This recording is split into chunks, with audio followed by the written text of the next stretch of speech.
সম্মানিত ভিউয়ার্স, আজকে দেখাবো আমরা যে বস্তার মধ্যে পেঁয়াজটা লাগিয়েছিলাম। দেখেন এটা কত সুন্দর হয়েছে। এখনও যারা এই পেজটি ফলো করেনি ফলো করে দেবেন, আর এই চ্যানেলটা এখনও যারা সাবস্ক্রাইব করেনি সাবস্ক্রাইব করে নেবেন। এই দেখেন আমরা যে বস্তার মধ্যে পেঁয়াজগুলো লাগাইছিলাম, আমাদের ভিডিও দিয়েছিলাম। দেখেন কত সুন্দর হয়েছে পেঁয়াজগুলো। হ্যাঁ, অলরেডি কিন্তু গাছের মধ্যে কিন্তু পেঁয়াজ চলে আসছে। দেখেন কত সুন্দর পেঁয়াজ চলে আসছে। এখনও কিন্তু গাছগুলো সতেজ, পেঁয়াজগুলো বড় হবে মাশাআল্লাহ। দেখেন প্রত্যেকটা গাছে কিন্তু খুবই চমৎকার হয়েছে।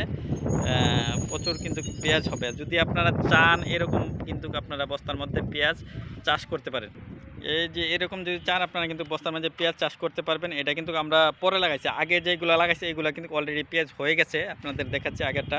আপনারা কিন্তু খুবই ইজিলি একটি পদ্ধতি, সহজেই কিন্তু আপনার পেঁয়াজ চাষ করার জন্য এইটা কিন্তু একটা উত্তম পন্থা। যাদের বাড়িতে জায়গা নাই, হ্যাঁ ছাদ আছে, একটু জায়গা আছে, দেখেন বস্তার মধ্যে এরকম ফুটা ফুটা করে কিন্তু আমরা পেঁয়াজগুলো লাগাই দিচ্ছি, চারা লাগাই দিচ্ছি। এখানে কিন্তু পেঁয়াজের বীজ না, পেঁয়াজের বীজ থেকে চারা উৎপাদন করে চারা কিন্তু আমরা এখানে লাগিয়ে দিছি। স্বতঃস্ফূর্তভাবে কিন্তু এইগুলো হচ্ছে।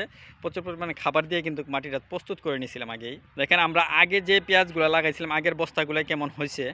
এই দেখেন আগের বস্তার পেঁয়াজগুলো কিন্তু হয়ে গেছে। এখানে কিন্তু বস্তার মধ্যে এটার মধ্যে কিন্তু আমরা প্রথম পরীক্ষামূলকভাবে চাষ করছিলাম হয় কিনা, আসলে ওইরকমভাবে খাবার দেওয়া ছিল না গাছের মধ্যে। এখন তারপরেও দেখেন মোটামুটি সাইজ কিন্তু ভালো হয়েছে। হ্যাঁ, মোটামুটি ভালো হয়েছে। এইগুলা কিন্তু প্রত্যেকটার ভিতরে কিন্তু এই দেখেন পেঁয়াজ আছে, প্রত্যেকটার ভিতরে কিন্তু সুন্দর পেঁয়াজ হচ্ছে। আর এইগুলা কিন্তু এখনও জীবিত গাছ।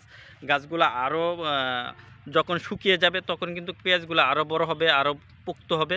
পেঁয়াজেরগুলো সাইজও কিন্তু ভালো হবে। আপনারা চাইলে কিন্তু এরকমভাবে আপনাদের যাদের জায়গা নেই তারা কিন্তু বাড়িতে এরকমভাবে পেঁয়াজ চাষ করতে পারেন। অল্প জায়গায়, একটু জায়গার মধ্যে কিন্তু আপনি এই পেঁয়াজ চাষ করে কিন্তু আপনি আপনার চাহিদা, আপনার ফ্যামিলির চাহিদা কিন্তু আপনি পূরণ করতে পারতেছেন। দেখেন কত সুন্দর হয়েছে আমাদের এই পেঁয়াজটা, মাশাআল্লাহ চমৎকার হয়েছে। আপনারা কিন্তু চাইলেই এই পেঁয়াজটা আপনাদের বাড়িতে এরকম বস্তার মধ্যে, এটা কিন্তু শুধু বস্তার মধ্যে পেঁয়াজ না, আপনি রসুন চাষ করতে পারবেন, আলু চাষ করতে পারবেন, আদা চাষ করতে পারবেন। বস্তার মধ্যে কিন্তু এখন উত্তম একটি সুবিধা। আপনি বস্তার মধ্যে যদি ভালো খাবার, এই মাটিটা যদি ভালো খাবার দিয়ে প্রস্তুত করেন তাহলে কিন্তু আপনি সহজেই এটার মধ্যে পেঁয়াজ চাষ করতে পারবেন বা অন্যান্য ফসল চাষ করতে পারবেন। সবজি বলেন, মশলা জাতীয় ফসল বলেন, সব কিছুই চাষ করতে পারবেন।